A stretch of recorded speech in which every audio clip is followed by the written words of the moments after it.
Rafa Rius, buenos días. Hola Manolo y nuestra audiencia, buenos días. Todos los españoles tienen derecho a una vivienda digna, dices. Eso me suena No lo digo yo, lo dice la Sagrada Constitución. Amén. Vale. Pues empecemos por el principio. Vamos allá. El artículo 47 de la Constitución española declara que, perdón si se me escapa un poco la risa, declara que todos los españoles tienen derecho a disfrutar de una vivienda digna y adecuada, y atribuye a los poderes públicos la obligación de promover las condiciones necesarias y establecer las normas pertinentes para hacer efectivo este derecho. Hasta aquí todo perfecto. Otra cosa es que, dada la ambigüedad y relatividad de tantos artículos de la Constitución, como digo, otra cosa es determinar a qué poderes públicos corresponde la obligación de cumplir este hermoso y justo precepto del artículo 47. Porque si no se regula más específicamente, se van pasando la pelota y la culpa entre el gobierno central, las autonomías y los ayuntamientos, de manera que unos por otros la casa sin barrer y el problema sin resolver. En principio, todas las comunidades autónomas tienen las competencias de vivienda transferidas. Creo que era el artículo 148. Sin embargo, la Ley de Arrendamientos Urbanos establece que corresponde al Estado regular el mercado de alquiler, tanto en condiciones como en precios. El Estado también interviene en la ordenación del crédito, en el caso de la compra, y la concesión de beneficios fiscales, así como la gestión de la Sareb. Recordemos que la Sareb es el acrónimo de Sociedad de Gestión de Activos Procedentes de la Reestructuración Bancaria. ¿Nos acordamos de la famosa crisis? Bueno, pues la Sareb nació en 2012 durante la crisis financiera e inmobiliaria como resultado de un acuerdo entre autoridades españolas y europeas. No olvidemos que algunas medidas vienen hasta de Europa, no es una cuestión ni siquiera del gobierno español. Bueno, y por último, a los ayuntamientos corresponde la promoción y gestión de la vivienda de protección pública, así como la conservación y rehabilitación de la edificación. Esto es importante porque hay muchos casos, estoy acordándome ahora del caso de la ciudad de Valencia, donde el ayuntamiento tiene, si no recuerdo mal, como hasta 2 docenas, no es mucho, pero es bastante, de pisos por rehabilitar. No de ahora, del actual gobierno, esto viene ya del gobierno de Compromís, porque decían que no había dinero para rehabilitarlos. Recuerdo que ya entonces determinados colectivos visitaron al concejal del ramo, incluso aportándole datos y direcciones, ¿no? Mire, en tal sitio hay un piso vacío. Bueno, pues el gobierno de Compromís no hizo mucho y, por supuesto, el de la señora Catalá, el del PP, pues menos todavía. Bueno, hasta aquí las palabras y las leyes. Sí. Pero, veamos ahora en qué queda todo ello en la realidad. Porque teniendo en cuenta la frecuencia con que las distintas instancias de poder político están en manos, como sabemos, de partidos rivales, generalmente del PSOE o el PP-Vox, excepto en algunas autonomías, pues es lamentablemente habitual que las disposiciones sobre el acceso a una vivienda, sobre todo, claro, las VPO, las de protección oficial, pues ese acceso a las viviendas de protección oficial sea utilizado como arma arrojadiza para desgastar al partido adversario, sin tener en cuenta los intereses, como tantas personas ocurre, de las personas afectadas y la dimensión del problema. Porque a pesar de que siempre andan pronunciando discursos retóricos y huecos, manifestando su honda preocupación por el tema inmobiliario y por el tema de la falta de acceso a la vivienda y de la gente que no puede tener una vivienda digna, etcétera, etcétera, todo lo que dice el famoso artículo 47 de la Constitución, pues como he dicho al principio, pues de eso nada. El endurecimiento de las condiciones para comprar una vivienda o la subida imparable del precio del alquiler se han convertido en el tercer asunto que más preocupa a los españoles, según datos del CIS de octubre. Cierto. Sí, dime. No, que es cierto, que esos datos son ciertos. Sí. El Pero, CIS ha dicho eso, que la vivienda es la principal, la tercera, ¿no? Está. sí, estaba la tercera. Pero vamos, da igual. O sea, está claro que, claro, la encuesta es general. Entonces, la gente que ya tiene casa, pues no la va a colocar en primer lugar. Pero los cientos de miles de personas que no tienen un techo asegurado, pues está claro que la ponen en los primeros lugares. Porque todo esto viene en su pasado inmediato del modelo del ladrillazo que recordamos, que incluso llevó a dar suelo público a la iniciativa privada, incluso a revertir vivienda pública. Recordemos en Madrid a la señora Botella, sin ir más lejos, Sí, señor. que se dedicaba a dar suelo público a la iniciativa privada, incluso a vendérsela a fondos buitre como BlackRock y algunos otros. Todo ello en un contexto en el que en nuestro país, como tantas veces se ha conocido estos días, hay 4 millones de viviendas vacías. Lo que pasa ahí, Rafa, cuando se habla de los 4 millones de viviendas vacías, habría que señalar que muchas de ellas están en zonas que no son precisamente las de demanda de vivienda, es decir, en la España abandonada, en localidades en las que hay poca posibilidad o que vive poca gente, es decir, viviendas vacías, lo que pasa es que las contabilizan todas, no todas están en los sitios que la gente quiere que haya vivienda o hay demanda de vivienda. Habría que señalarlo, porque si no, parece ser que estén ahí vacías y hay gente esperando y no se entiende cómo no se llenan. No digo todas, pero muchas de ellas, sí. Sí, no, eso es así, evidentemente. Si está en una zona donde a nadie le interesa vivir, en el caso más conocido, el de la España vaciada, pues lógicamente no hay demanda. Pero también hay muchas vacías en eso que se llama zonas tensionadas. Es decir, en lugares donde los propietarios estén esperando hacer el agosto, sea el mes que sea.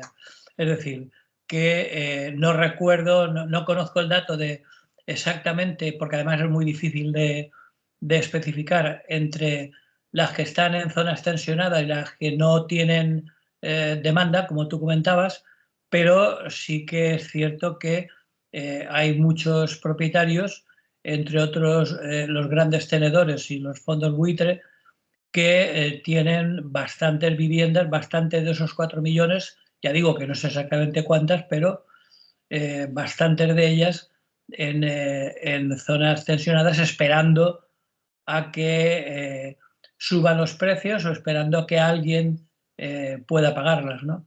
Porque el precio del alquiler ha subido nada menos que un 37% desde la época hasta que estamos hablando, ¿no? Desde en los últimos 13 años. Desde el año 11 al 24, un 37%. Y bueno, y otro de los temas es que, claro, consecuentemente a la subida del 37%, el acceso a la vivienda es uno de los principales problemas a la hora de repartir el sueldo, porque los ciudadanos en España dedican casi el 40% de sus ingresos, bueno, difiere un poco en el caso de la compraventa o un tercio en el caso del alquiler, cuando lo recomendado por la gente que estudia el tema es como máximo, dedicar solo hasta el 30%. Es decir, si es el 20 o el 15, mejor. Yo recuerdo, bueno, no nos pongamos a contar batallitas de abuelito cebolleta, pero cuando yo me independicé, el porcentaje de mi sueldo no pasaba del 20%, el que dediqué a alquilarme una vivienda para independizarme, ¿no? Para emanciparme. Entonces, bueno, ahora sobrepasa el 40% en el caso de la compra, o sea, de la hipoteca, vamos, y el 33% en el caso del alquiler, cosa que yo leí estos datos y intenté contrastarlos, pero me parece incluso poco. Hay casos en los cuales hay gente que tiene que dedicar hasta un 50, un 40-50% de su salario, con lo cual pues se ve que ni comen, ni se visten, ni viajan, ni nada, ¿no? Bueno, este tema es especialmente sangrante en el caso de la vivienda social, porque tan solo un 2,5% del parque español de viviendas es de protección oficial, mientras que en la Unión Europea ese porcentaje crece hasta prácticamente un 10%, ¿no? 9 y pico, sí. 9 y pico. Es decir, que en el caso de España, bueno, no es que esté por debajo, es que está como prácticamente 4 veces por debajo de la media de la Unión Europea, ¿no? Si a ello le unimos el turismo y el exceso de demanda en las zonas tensionadas, sobre todo en las ciudades, pues todo ello es lo que provoca, bueno, y la falta de control o de topes por parte de los gobiernos es lo que provocan ese alza de precio. Porque claro, un propietario, si nadie le marca unos límites, pues cada vez que cambia de contrato, o incluso a veces incumpliendo el contrato, pues lo sube un 10 o hasta un 20% y se quedan tan anchos. Y bueno, eso por supuesto, como tú decías, no pasa en algunos lugares. Recordemos que leía el otro día que en España hay zonas, incluso algunas ciudades relativamente importantes. Si no recuerdo mal, estaba por ahí Puerto Llano. Puerto Llano es una ciudad de Castilla-La Mancha, de Ciudad Real, que es de las más importantes, incluso más que la capital. Bueno, pues ahí parece ser que la vivienda está relativamente asequible. Pero bueno, todo ello reduce lo que podríamos llamar también en este caso efectos colaterales, porque también está impactando en el urbanismo. Por ejemplo, reduce las posibilidades de tener cerca el comercio de proximidad, cuando este tipo de consumo es clave hoy en día más que nunca. Ya el hecho de comprar en las grandes superficies y los grandes supermercados se ha impuesto y no podemos olvidar que el tejido urbano, el tejido de barrio, que no hay que olvidar que es lo que humanizaba un poco las ciudades y evitaba la gentrificación, pues bueno, todo eso se ha reducido. A todas estas, hay por ahí rondando, colgando en el éter, una ley del suelo que no se pudo tramitar en la legislatura anterior, en el 2022, por la convocatoria de elecciones generales. Pero ahora tampoco parece que vaya a tenerlo fácil, sobre todo por lo que se refiere al apoyo de los partidos de la coalición en el poder. Podemos de momento ya ha manifestado su oposición y por supuesto el PP, que se ha negado a apoyarla a pesar de que en muchos casos beneficia a las comunidades y a los ayuntamientos en los que gobiernen, que recordemos que son la mayoría, por lo menos de comunidades es la mayoría absoluta en las que gobierna el PP. Bueno, les interesa porque a todas estas la ley del suelo no es nada digamos, de como para echar las campanas al vuelo. Las reformas en positivo son escasas y bastante cuestionables, pero a pesar de ello, pues hay que hacer oposición a costa de lo que sea e incluso a costa de que se perjudique a sus propios gobernados, ¿no? Pues bueno, todos estos factores juntos y algunos más ha hecho que se desborde la indignación y se hayan producido multitudinarias manifestaciones en distintas ciudades. Nos centraremos en Valencia, que es la que mejor conocemos, y vamos a hacer un pequeño repaso de lo que ha estado pasando en los últimos días, ¿no? Aunque es conocido, suficientemente conocido, pero bueno, nunca está de más dar un brevísimo repaso. En Valencia, miles de manifestantes, según la delegación del gobierno, unos 15.000 y unos 50.000 según otras fuentes, recorrieron este sábado pasado por la tarde el centro de Valencia con los lemas de defender el derecho a la vivienda y reclamar que se limiten los precios del alquiler, así como la prohibición de apartamentos turísticos en la ciudad. Uno de sus lemas era suficientemente claro: nos están expulsando de la ciudad. Había otro que dice Valencia sofega, es decir, Valencia se ahoga. Y que esto era muy típico porque recordemos que esto ha pasado en octubre y recordaba lo de Valencia se ahoga, la riada que inundó la ciudad en octubre también del año 1957.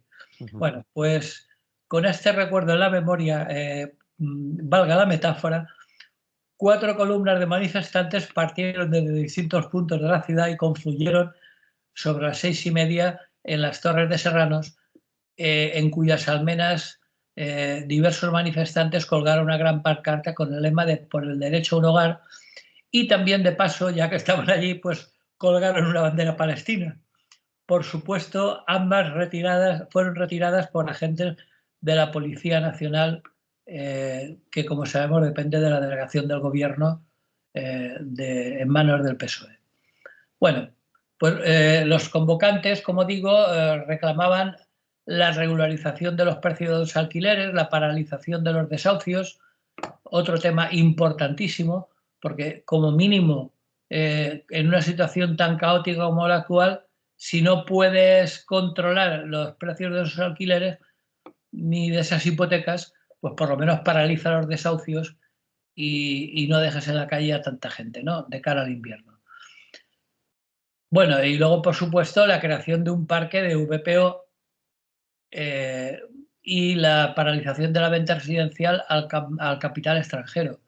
Se ha calculado que en muchos casos, algunos llegan a calcular que hasta 1/3 de las ventas que se producen son a personas de otros países, ¿no? Y luego, claro, la creación de un parque de protección oficial. Hay una cuestión que, bueno, es evidente, y es que, como decíamos al principio, las viviendas de protección oficial en España están 4 veces por debajo de la Unión Europea. Es decir, que es absolutamente, el otro día lo comentábamos, que es absolutamente vergonzoso, a mí se me cae la cara de vergüenza, que en tiempos de una dictadura sangrienta como la franquista, y todavía quedan vestigios por ahí en forma de chapitas colocadas en la puerta de acceso a las viviendas, del Instituto Nacional de la Vivienda, donde yo todavía lo recuerdo, era relativamente mucho más sencillo acceder a la compra de una vivienda. De hecho, en Valencia, sin ir más lejos, muchas de las personas, incluso de las que venían emigrantes a trabajar a Valencia y sus alrededores, podían, con el sueldo que cobraban, acceder a la compra de una vivienda. De hecho, muchas de las personas que vinieron emigrantes durante los años 60 y hasta 70, pues son propietarios en estos momentos de su vivienda, lo cual reduce bastante el problema y supone que se nos caiga la cara de vergüenza, vamos. Es decir, que el Instituto Nacional de la Vivienda franquista hiciera unas políticas más adecuadas a la gente que necesita la vivienda que las actuales, la verdad es que es para pensárselo, vamos. Bien, y por último, en referencia al acceso de turistas, se pide, por supuesto, que para empezar se declare Valencia como zona tensionada. No hace falta más que pasearse por el centro de la ciudad para ver la cantidad de maletas arrastrándolas con los trolleys y la cantidad de guiris que hay ocupando todos los rincones, ¿no? Entonces, bueno, la señora Catalá ha dicho que a partir del próximo año, siempre hoy no mañana, que decía el cómico, se prohibirán los apartamentos turísticos. Pero en la actualidad se siguen, porque es muy rentable, claro, es decir, por unos pocos días se van sumando esas estancias cortas y al cabo del mes resulta mucho más, para los propietarios, mucho más atractivo y más económicamente rentable que un único alquiler mensual, ¿no? Incluso se dan circunstancias curiosas. Por ejemplo, el otro día también comentábamos que las fincas de nueva construcción, todos los edificios de nueva construcción, ya hay muchos y hay muchas zonas donde no se construyen las plantas bajas locales comerciales, sino que directamente se construyen viviendas porque, por un lado, es mucho más rentable y, por otro lado, hay pocos emprendedores, pequeños emprendedores, que se atrevan a montarse un pequeño negocio, dado que los centros comerciales y las grandes superficies pues están acabando con el pequeño comercio de barrio, ¿no? Cierto. Entonces, bueno, pues se pedía poner fin a la promoción de la ciudad como destino turístico y también, sobre todo en la zona portuaria, lo pedían, parar la entrada de cruceros, que es algo que ya está resultando en este momento insostenible y de paso justifica algo que también pedían paralizar, que son las ampliaciones del puerto y del aeropuerto. Entonces, bueno, hay gente que ahora que está en la oposición, pues se acuerda, aunque no se acordara tanto cuando estaba en el gobierno, y en ese sentido la portavoz de Compromís en el ayuntamiento, Papi Robles, ha pedido al presidente de la Generalitat, Carlos Mazón, que declare la ciudad de Valencia como zona tensionada.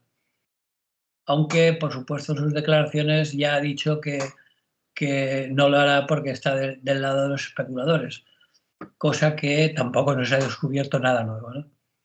Bueno, pues Has dicho algo interesante.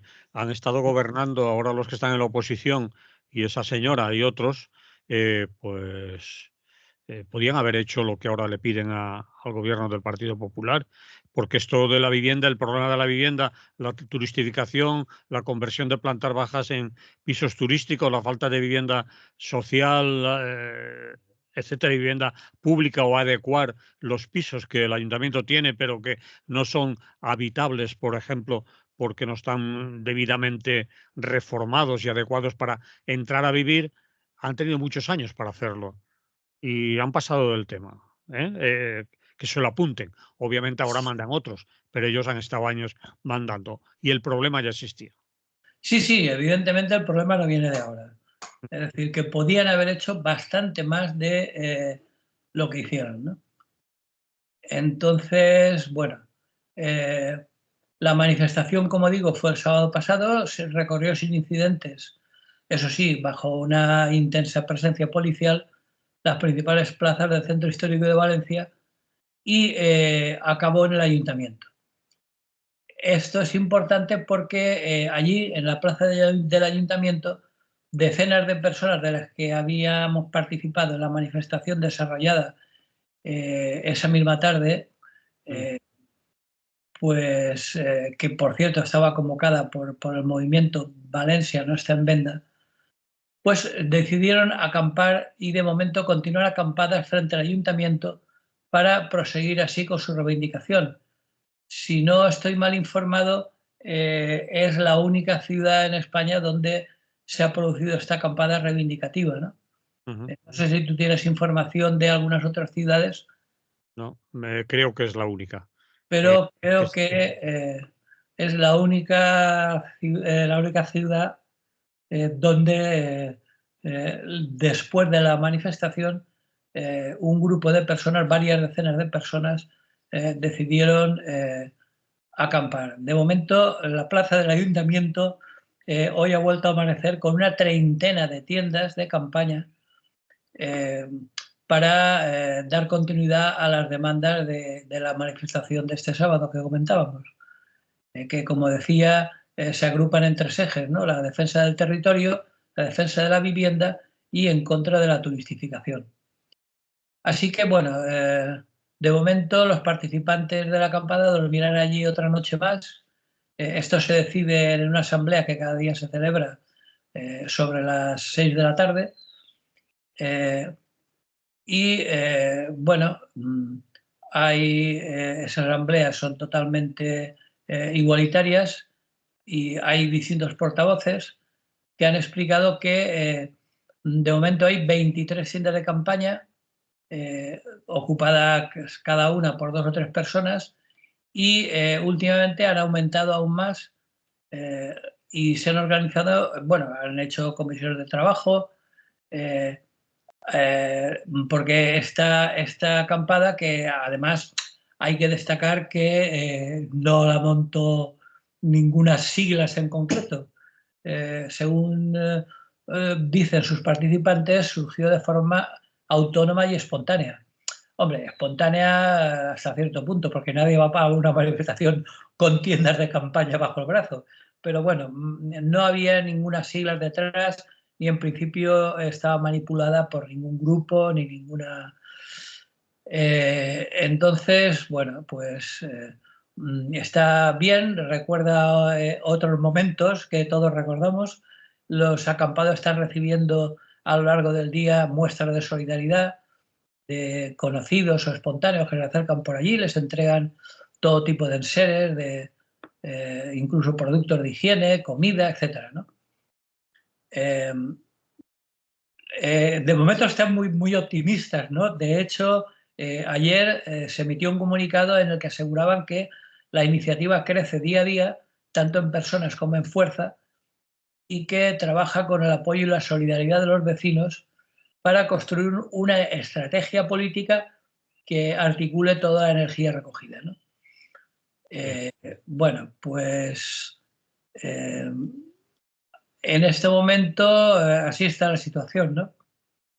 A mí, yo quería que comentaras un poco, aunque sea brevemente, la idea que tenemos de quién es la responsabilidad, aunque lo has dicho al principio, la responsabilidad de todo eso, a quién le compete solucionarlo, quién tiene que arreglarlo, porque claro, si vemos los telediarios y la información que aparece en los grandes medios, la caña va para la ministra de la vivienda, que obviamente tiene una parte, como has dicho al principio, de responsabilidad, pero a ver si eso nos hace pensar que el gobierno del señor Mazón o de la señora Catalá, es decir, la Generalitat y el Ayuntamiento, van a salir de rositas de esta y la culpa es del gobierno bolivariano y comunista y todo eso que está en Madrid.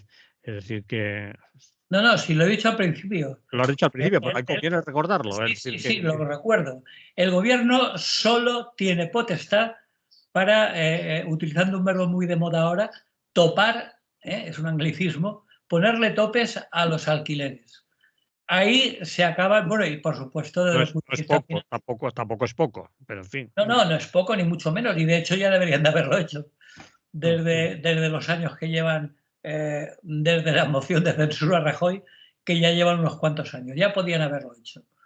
Pero, bueno, eso, y como decía también al principio, intervenir en el tema de las hipotecas para presionar a los bancos, que recordemos que aún deben mucho dinero público, y abaratar algo las hipotecas, en fin, ese tipo de cosas. Pero, como decía al principio, las transferencias sobre vivienda están ya en las comunidades autónomas. Es decir, que la responsabilidad de ponerle una solución al tema de la vivienda, en el caso de Valencia, es del señor Mazón, y también en gran medida de los ayuntamientos, que no olvidemos que son los que tienen el territorio, es decir, los solares donde se podría construir vivienda de protección oficial, en la mayor parte de los casos, pertenecen a los ayuntamientos. Incluso los que hay construidos también, como decía también al principio, en bastantes casos tienen pisos de propiedad municipal que también podían rehabilitar. Bien, pues dicho queda, es decir que... No, pero que como tú decías, me parece muy bien que hayas hecho hincapié en eso, porque hay que aclararlo y como decía el Nuevo Testamento, a Dios lo que es de Dios y a César lo que es del César, ¿no? Es decir, aquí hay que responsabilizar a quien le toque. Entonces, en cada problema, en cada segmento concreto del problema general de la vivienda, hay que ir a por quien tenga la responsabilidad al respecto. Por ejemplo, lo que estábamos comentando, de manera ejecutiva, incluso por decreto ley, ponerle un tope a los alquileres en las zonas tensionadas. Es decir, eso es competencia del gobierno, que podía haberlo hecho ya. Pero la política general de vivienda y sobre todo de vivienda pública, de protección oficial, es competencia de la Generalitat del PP Vox, ¿no? Es decir, bueno, en este caso del PP, porque ahora Vox ya está un poco rodeado, pero también es importante señalar que ya no traga a la gente con el hecho de es que Sánchez es el culpable de todos nuestros problemas. Pues no, señor. Las competencias de vivienda están transferidas y la política de vivienda es autonómica. Y por lo tanto, en el País Valencià el responsable es el señor Mazón. Y por lo que se refiere a las zonas tensionadas, en Valencia, Alicante, la costa en general del País Valencià, es responsabilidad de los alcaldes respectivos, que son los que tienen en sus manos los solares y los terrenos donde se puede construir, vamos, y los permisos respectivos para poder construir allí. Y la agilización burocrática del tema, porque y mucha la gente burocrática para agilizar las gestiones, claro. Efectivamente. Pero bueno, el caso es que no se ha hecho así, que la gente ha llegado a un punto donde suele pasar, hay un punto de saturación donde la mezcla explota y eso ha pasado últimamente, ¿no? Esta última semana sobre todo. Y por lo tanto, bueno, pues la gente está en la calle, continúa en la calle con esta acampada que comentábamos, e incluso algunos recuerdan la posibilidad de que les recuerda un poco lo que fue el 15M, ¿no? Es decir, de llegar a un punto de indignación tal que la gente ya no se quede en casa y salga a la calle y empiece a reivindicar las cosas en plan duro, ¿no? Muy bien, Rafa, ¿le ponemos música aquí? Sí, porque recordemos que el fondo de la cuestión, que es por lo que abogan toda la gente que permanece en la plaza, es recuperar la función social de la vivienda. Como decía y comentábamos en el titular, nuestra Sagrada Constitución. La vivienda tiene una función social y no entenderla como una mercancía, que es lo que se está haciendo actualmente, ¿no? Muy bien. Entonces, pues seguiremos informando porque, como digo, algunas personas ya ven en el heterogéneo movimiento por una vivienda digna y asequible, pues algunos ya están viendo el embrión de lo que podría ser un nuevo 15M. Bien, y eso ya es un poco Eso más ya difícil. el tiempo lo dirá. Muy bien. Le ponemos música y seguimos con otros temas. Molt bé. Seguimos en Radio Clara, es lo que hay. Estamos hablando con Rafa Rius y vamos con otro asunto. Ya nos queda poco, Rafa, unos 11, 12 minutos para que tú te los administres. El idilio Sánchez Ayuso, más allá del cotilleo. Pues arrea. Sí, porque este idilio, con toda la ironía del mundo, entre Sánchez y Ayuso, se pierde, como tantas veces hemos visto en los medios, en los cotilleos más inanes y más insignificantes, ¿no? Lo último es que la negativa de la presidenta de la Comunidad de Madrid, Isabel Díaz Ayuso, a acudir al Palacio de la Moncloa a reunirse con el jefe del Ejecutivo, nuestro buen amigo Pedro Sánchez, pues es el último capítulo de una serie de desencuentros que ambos llevan protagonizando desde que están al frente de sus respectivos gobiernos. Recordemos que la relación entre Sánchez y Ayuso nunca ha sido buena y ha estado plagada de numerosos reproches mutuos, con la corrupción como una de las armas que más han esgrimido ambos para atacar al otro. No olvidemos que Sánchez, mucho más que hablar de temas madrileños, siempre que la oímos, suele hablar de temas nacionales, incluso a veces internacionales, si con ello se puede meter con el gobierno, ¿no? Te refieres a Ayuso, porque has dicho Sánchez, Ayuso. Ayuso, perdón, sí.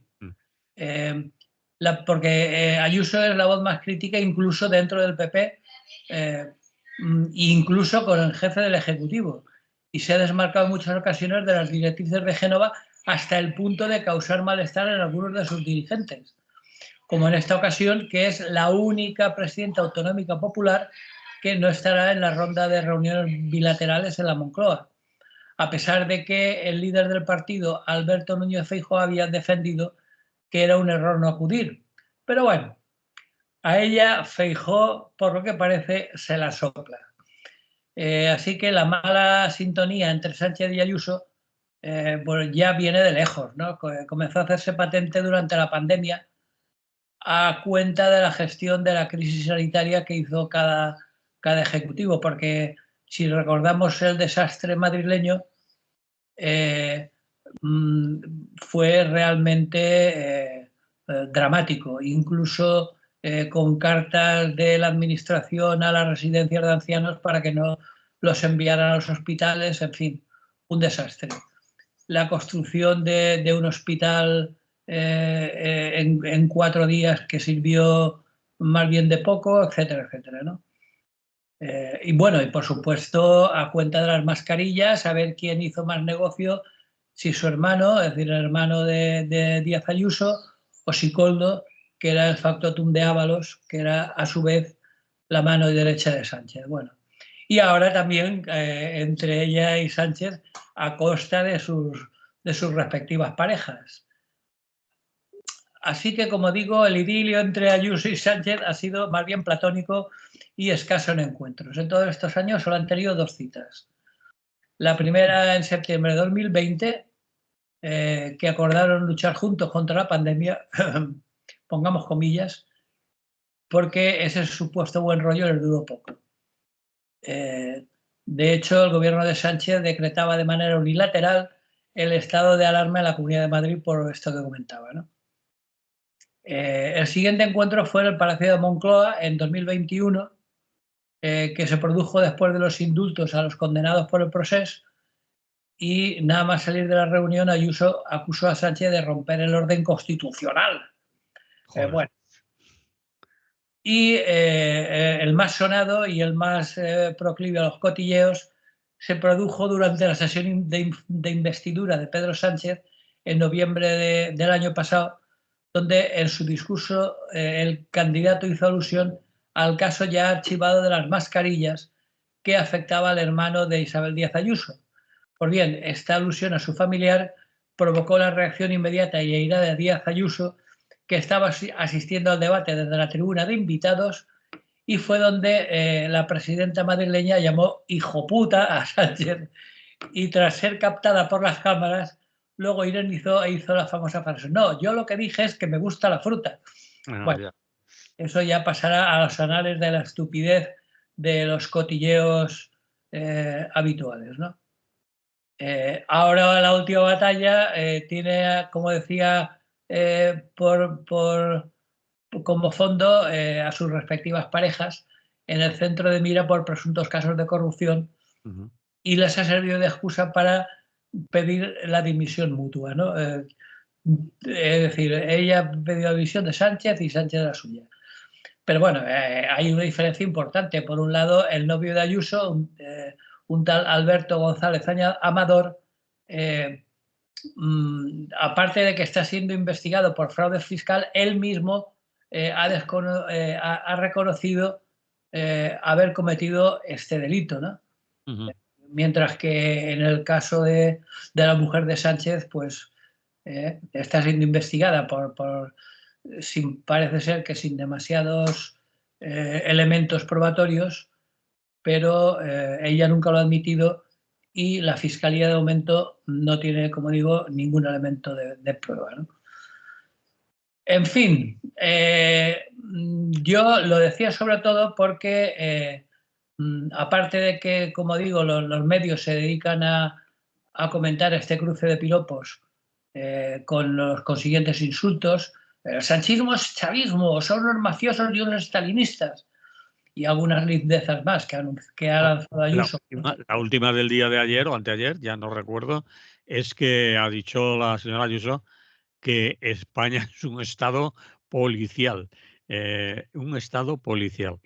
Bueno, en eso casi hasta podríamos estar de acuerdo. Bueno, pero es unas declaraciones que a lo mejor en una mani de grupos antisistema en el que se queman contenedores y se hostian policía y manifestantes, pues que uno haga unas declaraciones con la cara tapada, Estado policial, policía asesina, pues le cuadra.